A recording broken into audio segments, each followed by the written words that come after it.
Welcome. Welcome, everyone. We are really excited to be here with you.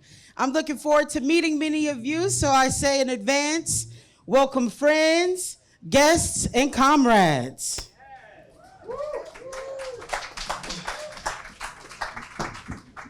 We're so glad to have all of you here with us for this evening for a powerful celebrating of Black queer storytelling with the Movement for Black Lives. Here with you at the Vineyard. And I want to point to a table back here. Jacob Clifton, can you put up your hand? Angela, make sure you speak to the other staff here at M4BL. We've brought some incredible gifts to help welcome you and encourage you to check us out and join our work. So throughout the evening, make sure you check out the table to get some of our gift items and swag. My name is M. Adams, and I use all gender pronouns said respectfully. I'm one of the co-executive directors at the Movement for Black Lives. I've been a student of the movement for much of my life, knowing that our path forward can only be successful if it is informed by the lessons, theories, and experiences of our ancestors and elders. But throughout history, the wisdom, contributions, and stories of transgender, gender nonconforming, intersex, and queer ancestors is often erased. Queer people have always been a part of and often have been leaders in all the movements for progress and liberation.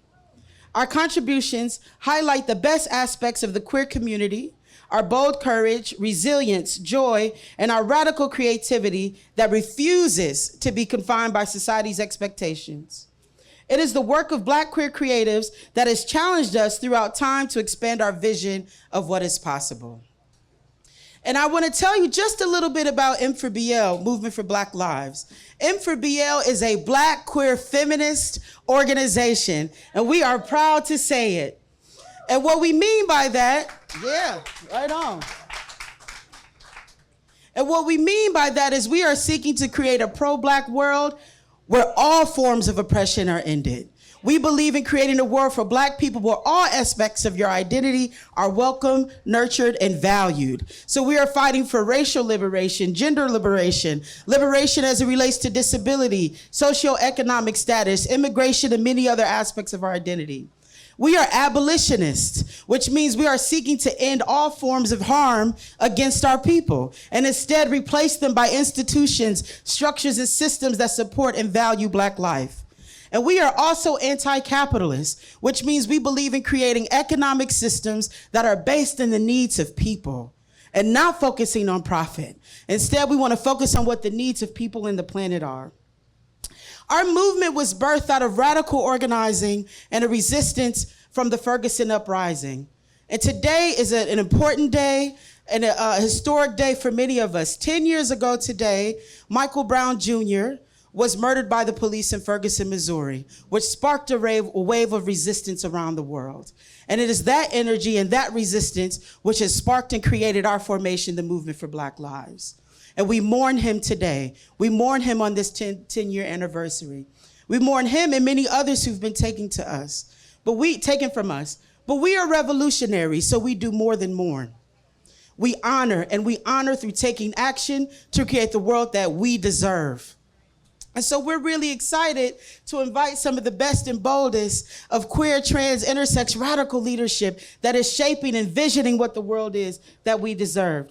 Tonight I'll be joined by three talented Black queer creatives, and together we're digging into the powerful impact that transgender, nonconforming, intersex, and queer people have had on media and culture, and how our movement has created space for more robust and authentic Black TGNCIQ storytelling over the past years.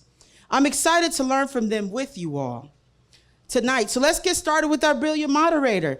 Let's give some love to Tre'vell Anderson.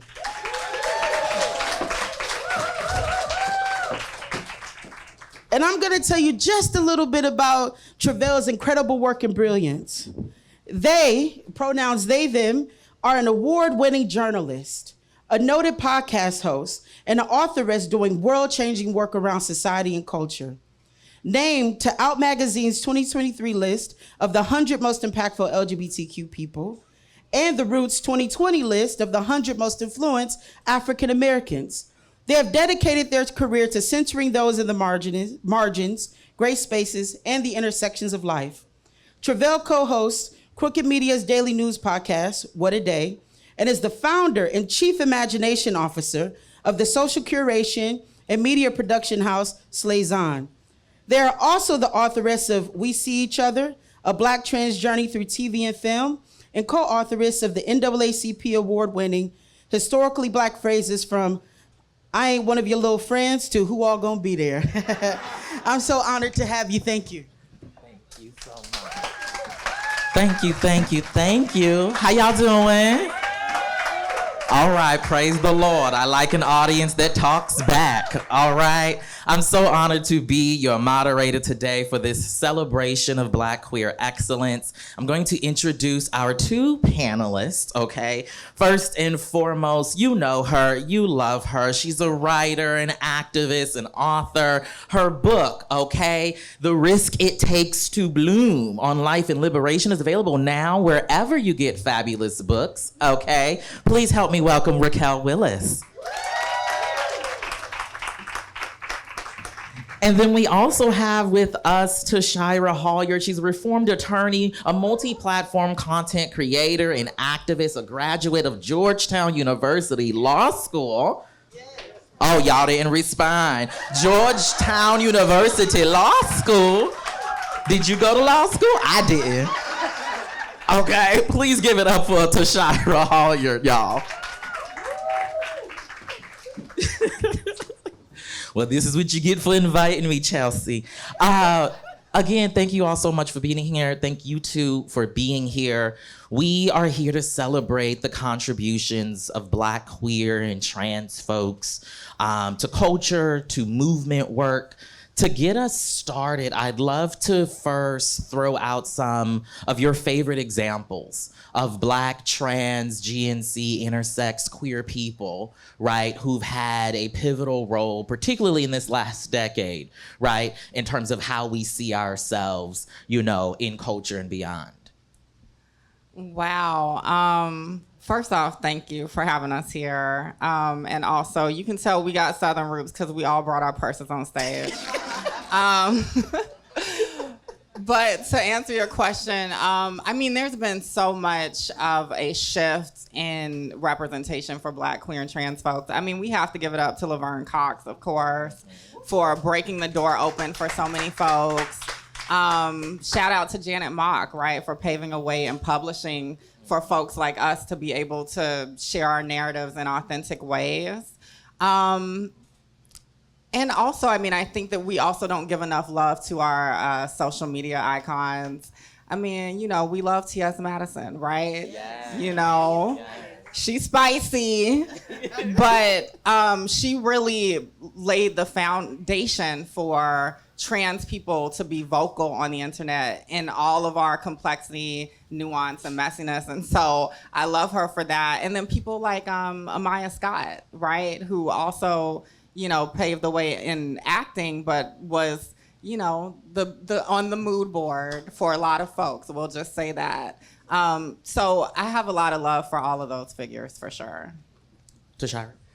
Same thing, and I would also include Raquel on that list as well. So I think that there are so many people who are just doing it right now that I find so inspirational. So everyone that Raquel said, and I would add behind the scenes, Darnell Moore, who is my mentor, who held and may still hold a pretty prominent position at Netflix. And I think having that seat at the table has been really important for us and impactful. I love that. You both mentioned a host of folks, right? We've got executives in Darnell. He's also an author, right? You've got Laverne, you've got T.S. Madison. These are all different types of cultural workers, right? Folks who are putting out things into the world, right, that have the ability to change, right, things. Tony Cade says that, you know, the role of the cultural worker, right, is to make the revolution irresistible, right? James Baldwin said the role of the artist, right, is the same as the role of the lover. That if I love you, I have to show you that which you do not see.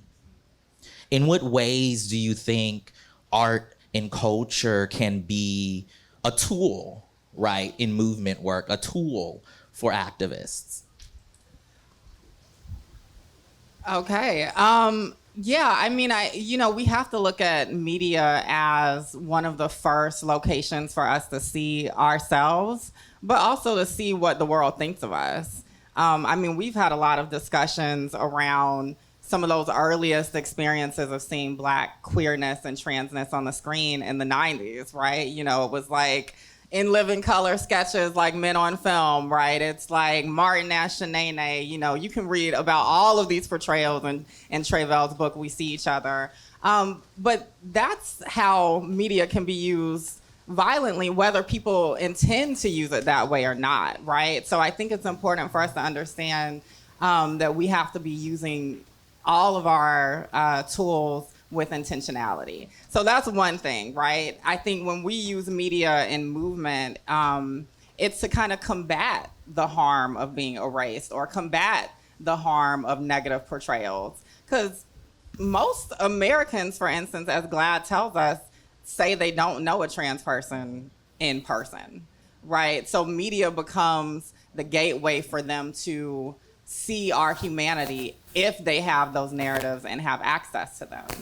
So I think it's imperative for us in movement to always understand the role of media. And I'll say, I mean, coming from a journalism background, a J school background, and then finding community organizing, it was very clear to me, and I understood this, that journalists and writers, the people who document and observe, you know, we kind of look at them sideways or like skeptical, right? Because we've been harmed by the documenters throughout time, right? Because of white supremacy, because of the cis heteropatriarchy, all of these systems of oppression. But I love that there are so many folks, especially in this room, who are here at Martha's Vineyard this month, right? Who have said, actually, no, we can use these tools for Black liberation. I also think of the ways, I don't know about y'all, but when I came up, all right, you know, it wasn't, you know, you didn't want to be a writer. You didn't want to be an artist. You didn't want to be a creative, right? You know, my mama wanted me to go to law school. Right, and I would have been a great lawyer, okay? I really would have, okay? But my calling was elsewhere. I just note that, Tashira, because, you know, we don't often think of the creative space, right, as a way to do change, to make change happen. But time and time again, we see so many Black, queer, and trans folks in particular, right, who use their art, their creative self, right, to enact some sort of change. For you, in what ways do you think art, media can be, you know, a tool that we use? So I think about what is the artist's responsibility in a revolutionary time, and we are indeed fighting the same liberation struggle. So it's the same struggle as Baldwin, as Maya Angelou, as Toni Morrison, as so many of our forefathers and mothers and ancestors talked about. And so for me, as someone who sits in new media, I am a reformed attorney, thank God. And I use platforms, YouTube, social media, et cetera, to, I think, help to organize and to lift up a socio-political message of liberation, is that we can expand narratives. I have a trans brother who I love so dearly. My mama started all over again, so he's only 22 years old. And I won't tell you my age, but I'm much older than that.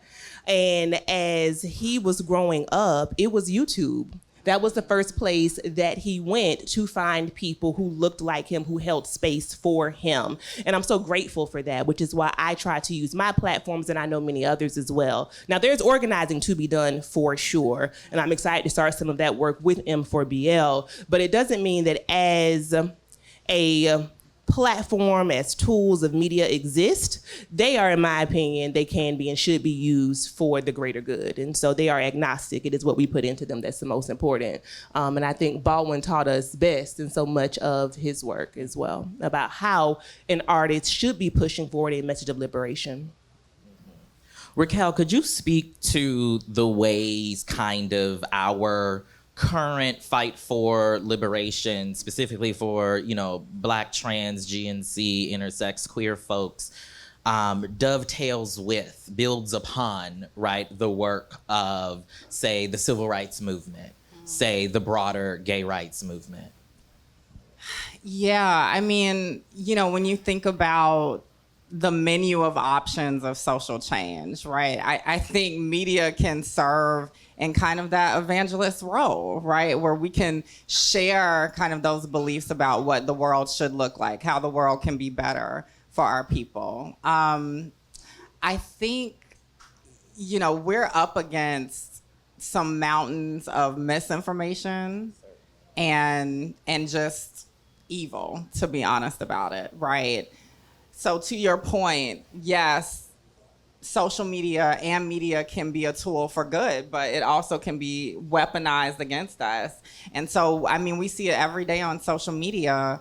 Different parts of our communities are torn apart, right? Or pulled into a discourse that isn't maybe necessarily even of us, right? Around who's Black enough, right? Who's American enough? Who's African enough, right? Who's woman enough? Who's man enough, right? And it's not just queer and trans folks dealing with all of that, right? It's also our cis and straight counterparts too, who often don't realize they're in the muck of it with us as well. So I think it's important for us to build up people's ability to think critically about hate speech, about the ways that language and these tools can be weaponized against us, and also about how we can become complicit in that weaponization as well. So those things are like top of mind for me when I think about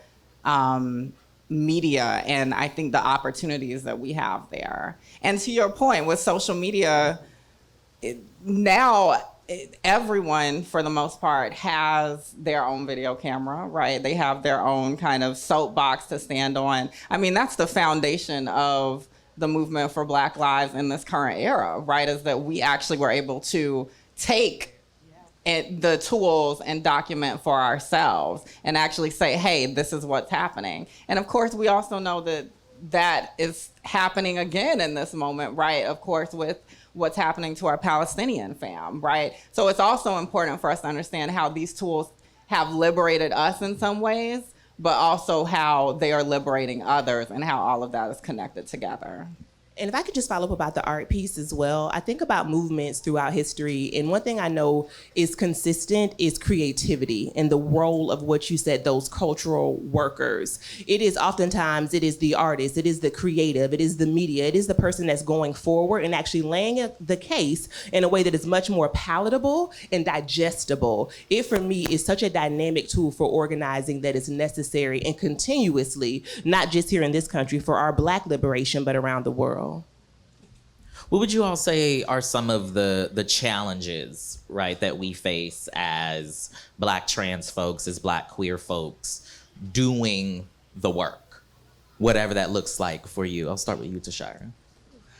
So I want to start by recognizing that I do have an amount of femme privilege that I did not recognize until I got online and became much more public about my life. I like to say that I'm constantly coming out. And people will say the most hateful things to me once they realize that I am queer. And they feel very empowered and emboldened to do so. And I remember one day, I was not having a great day. It was Pride, and I was trying to get myself together to go and to celebrate what it means to be queer and trans, to be a part of my community. And I checked into YouTube, and somebody said to me, I watched this vlog, and it's one thing to be gay, but just to put it in front of our face like this, it is an abomination. And I quickly said to my community online, I will shut this whole thing off. The internet ain't got to have me, because what I won't do is log on and be harmed. And it was so interesting to me, Tre'vell, the way people responded. It was, and I think in our best interest in allyship, people were like, it's okay, forget that person. This is just what it means to be doing well. And my response was then, and still is, it felt like I was being told to just look beyond and to look past it, to just get over it, to be the bigger person. No, I'm gonna go down and dirty right where you are. I don't. Why am I consistently being told to be bigger and to be better? The person that needs to be chastised is the person who's being homophobic. And I think there's oftentimes language that our allies and co-conspirators who are cisgender, who are straight, need to develop to understand that. I tell one of my white good friends this all the time. This is about you and your people. You organize your people. We understand our conditions, right? So I would say oftentimes we are looking for our allies to hold space and to make us feel like we are seen, we are included, and when necessary, protected. And that's the struggle that I feel as a social media creator. Absolutely. What does it feel like, what does it look like to be celebrated in your Blackness, in your queerness, in your transness? Wow, big old question.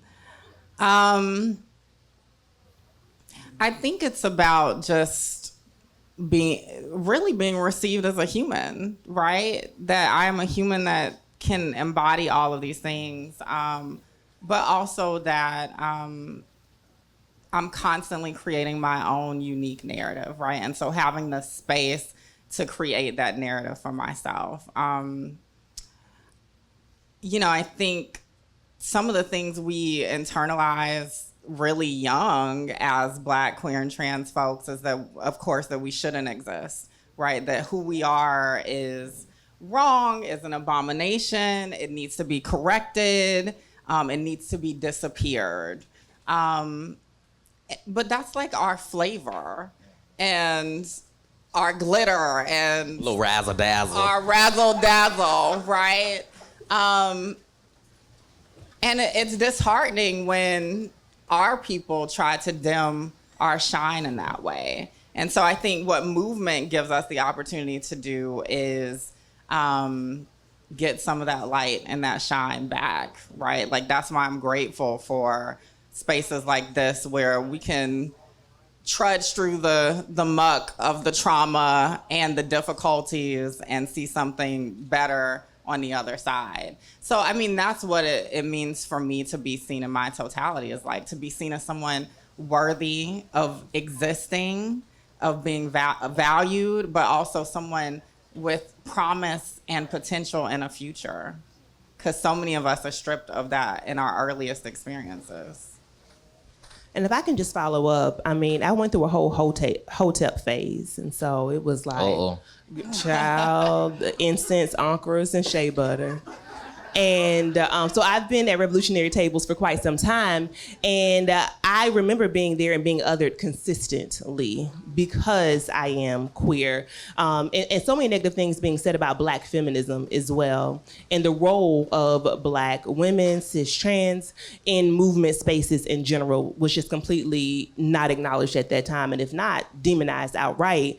And so it meant so much for me to come to the movement work after taking some time to just rest and breathe, and coming back into spaces like BYP 100 and also Movement for Black Lives, and understand that comrades were organizing around a Black queer feminist lens. For me at 42, when I was doing my work in community first starting, it was prior to Ferguson, prior to Trayvon Martin, prior to BLM. No one was having those conversations then. And so I feel a safety and a security that I translate as love that really allows me to stand up and to stand in community every single day with you all. And so I appreciate that. Yeah. We're gonna come to you all in the audience and your questions in a bit. So I hope you're percolating, all right? I hope you're marinating and figuring something out. Before I do that though, I wanna ask about legacy, right? Being on this island, as somebody who is not used to being on this island, I know that there's a history and there's a legacy, right? In many of our work, we talk about the lineages to which we belong, the people we come from. When you think about the legacies, both of our ancestors, our Black, queer, and trans ancestors, but also the legacies of this current moment, right?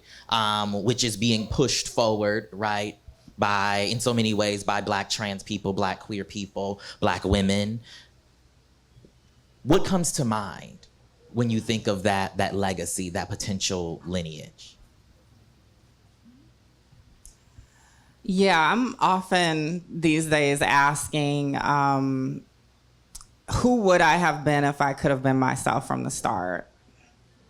I think for a lot of Black, queer, and trans folks, we don't get to know that people like us existed until we're already an adult, so we miss a lot of the history, the richness that already exists kind of in the fabric of the human experience.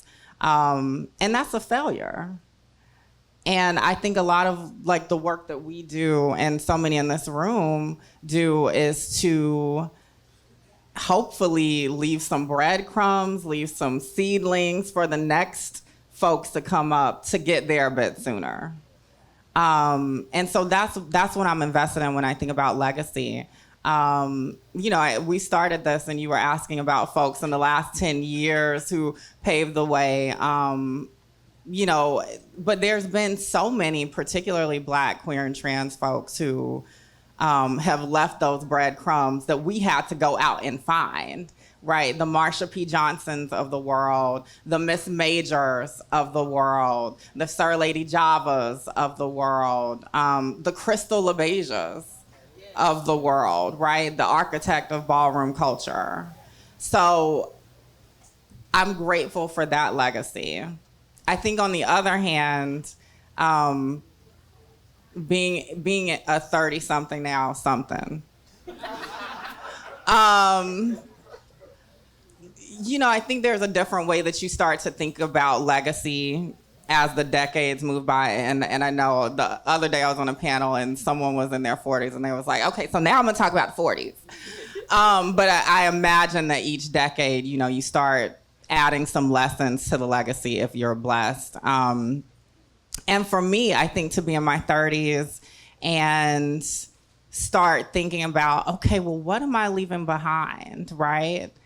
I am a Black trans woman who started my transition in my early 20s, my gender transition, everything.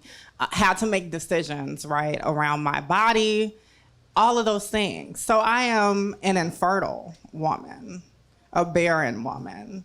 And I think also in this time, we hear from the J.D. Vances of the world, right, about the cat ladies, right? And the folks who have abnormal families and abnormal lives. And I think what our legacy tells us is actually that none of us are barren, even with these different configurations of bodies and lives and families. Black, queer, and trans folks do bear fruit, right? The fruit is our lingo. It's our movement, what we have given to art and culture. It's, again, ballroom culture, right? It is art. It is music. It's a flavor and a spice and a razzle-dazzle, right? And that is fruitful. So those are the things that I try to remind myself of, and I hope that my work can do that too.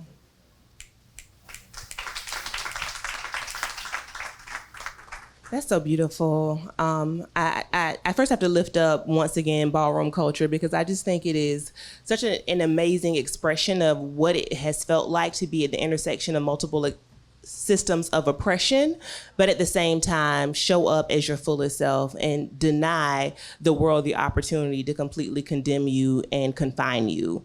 And I'm a member of Comme des Garçons, and so I have to just shout out ballroom culture once again. So I think when we talk about legacy, so I'm a little older, I'm 42. See, it always happens. So it happens, yeah. But it's all good because I cannot wait to be an attitudinal elder. Like that is going to be my claim to fame when I really get to tell people how I feel and don't bat an eye about it. So it's coming. But at 42, I think that the legacy that I hope I leave to younger people like me is the ability to come into their fullness and their full selves earlier and sooner. And I think the true liberation work is to come out the womb able to take up space fully and wholly, however you are, and for that not to be a radical form of existence, but just to be what it is. And I think it is our work in these movement spaces that allows for that and will allow for that to happen. And so I think I said earlier that joy for me is an act of resistance, and self-care is not self-indulgence, but an act of resistance, as Audre Lorde told us. And so I want us to care for ourselves and care for each other. And Grace Lee Boggs told us that the biggest revolution is the human revolution, right? So it's how we relate to one another in spaces like this. And so I want us to stand in a human revolution for radical joy and resistance. I love that. All right, let's bring you all into the conversation. Do any of you have any questions that you would like to pose to our panelists? Don't be nervous. Don't be nervous. Okay. Oh, we have a microphone. Good. I don't have to do Rolanda Watts, okay? Well, first of all, thank y'all so much for that beautiful conversation and for all of the honesty and the transparency and just the love that poured out of that engagement. Thank you. But I'm curious from all of y'all, I know that you have been creatives for a long time. You've made multiple contributions to the culture at large. I'm excited to hear what you might be working on. Anything in the works for each of you? Things you can share? Things that we should be looking out for? I love that everyone just started looking at each other like, who's gonna do it? World domination. So my platform is Politics and Fashion, as Tre'vell mentioned, and I hold space for Black women and femmes who are coming to style self-care and social justice from multiple different lenses. And so my platform is for everybody, whether you're a little bit ratchet or you're a little bit churchy, or you're a little bit highfalutin and bougie. Everyone is welcome to Politics and Fashion in my space across the interwebs. And as a result of that, what's next for me is my podcast. It's called Justice with my best friend Margot. Right now, obviously, what's coming up in the world around the election, we have a lot of great content coming out around that. Also, with my Commerce Movement for Black Lives, we are creating an academy for social media content creators around all platforms, actually, so we can activate those spaces and do so with intention, infuse movement principles across the internet, as I like to say. So those are the two big things that I'm working on right now.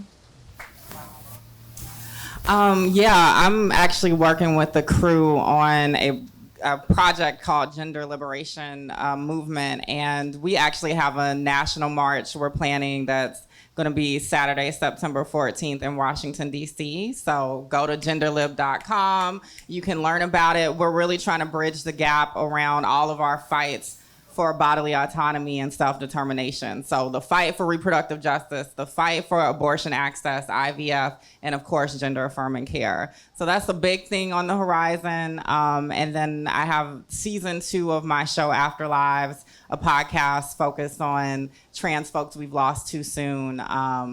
We're in production, so excited on that. Oh, you want me to talk too?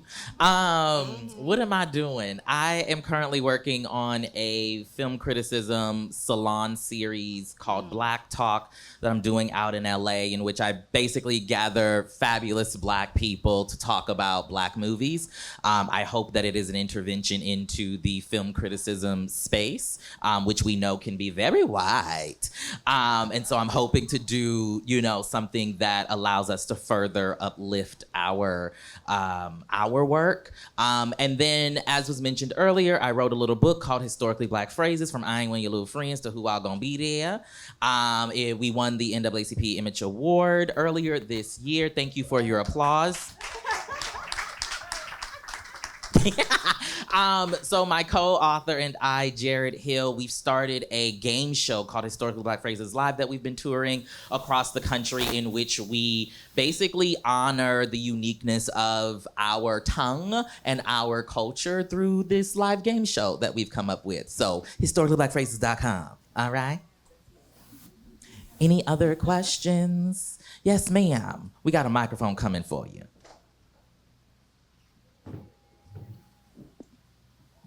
How will you all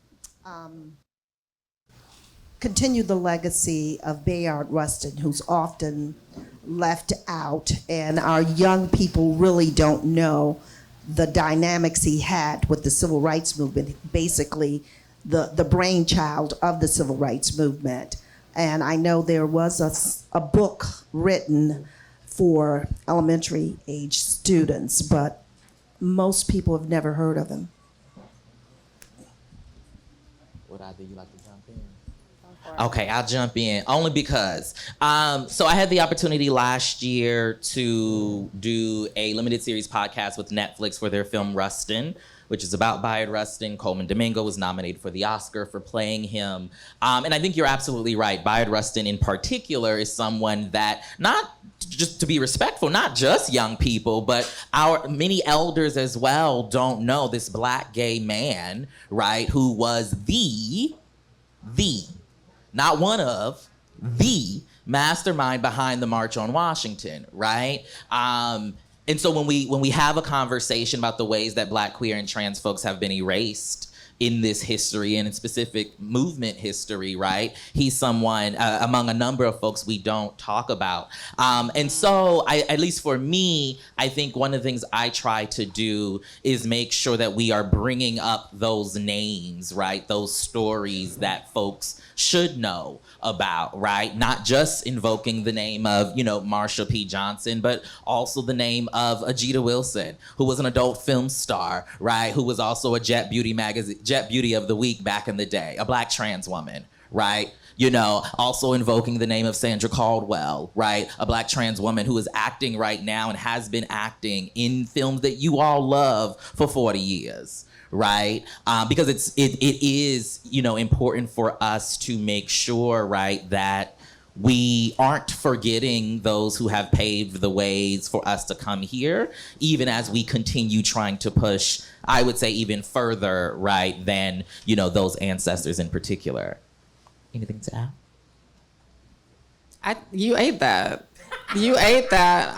The only thing I would add is, right, I think part of the legacy with Bayard Rustin's experiences, is that we also get to fight for accountability in real time, right? So we get to name the homophobia, the transphobia that exists in Black movement spaces, right? Or in social justice writ large, right? Like, there's no pure movement, right? And so we can own that and also work to end the systems of oppression that also exist in our social justice movements. And that's thanks to knowing the story of someone like Bayard Rustin. Absolutely. Thank you for that. Any other? Speak now or forever hold your peace. Okay, I'm gonna ask my last question, which is, we are at Summer's Finest Film Festival. Many of us had to, cross the rivers and the seas in some treacherous ways to arrive here today. Y'all, it's been eventful to get here. But I want to ask you both, as we all, right, are navigating the things that we are navigating, right, the socio-political climate, trying to be in further community with those around us, what is your message in this moment, right, to everyone here, to those who will hear about this conversation later? What is your message in this moment to keep people going?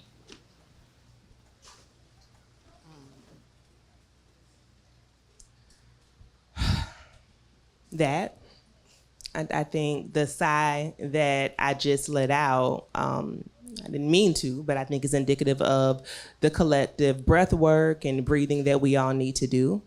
I think it has not been a time, honestly, since our enslavement that we've been brought to the shores of this country that we were not under attack as a people. And as I said earlier, it is the same liberation struggle. And so I think the biggest takeaway for me right now is not necessarily having the perfect analysis or talking points or actually knowing exactly what should happen and how. I believe we will get there collectively if we care for ourselves and care for one another. I remember going into a movement space once and we were kind of having this very deep theoretical conversation. And I just stopped and I was like, what are we doing for ourselves and for other people right now? Who's your neighbor? When was the last time you said hello to them? It's summertime. And I, felt convicted personally. I have sisters and I have a brother who I know struggle. Did I call them and ask if they needed some help with summer camp? It's time for school clothes, right? How am I holding up the people in my lives who I know every single day who need love, care, affirmation, support, materially or not, including myself? Once I feel like we get a lot more disciplined and pronounced about that work, that's when I think the movement will take on a different tone and tenor. So care for ourselves and care for each other in a very basic way.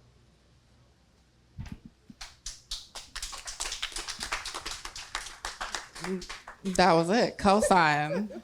Thank you. Absolutely. Absolutely. Well, with that, I will bring back M, I believe, to do our benediction.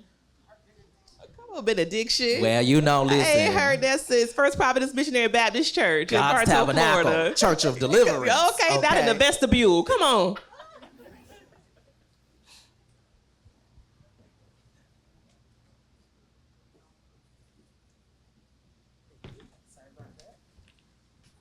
Let's give them another hand. I mean, come on. Thank you.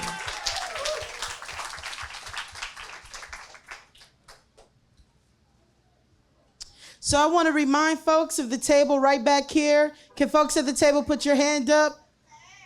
Please stop by, say hello, share your information with us. We would love to stay engaged with you at the Movement for Black Lives, give you more information about us, and maybe even get you a gift, depending on how quickly you get to the table to see what it is that we have left. And I actually think I pass it to... Okay, got it. So now it's an opportunity to mix and mingle. So we invite you to grab some food, snacks, some hors d'oeuvres, and meet one another. We would love to engage you around the conversation tonight, to hear what you're thinking, and just to make a friend. As she just mentioned, we need to care for one another and engage with one another. So we'll create some time for that. Thank you.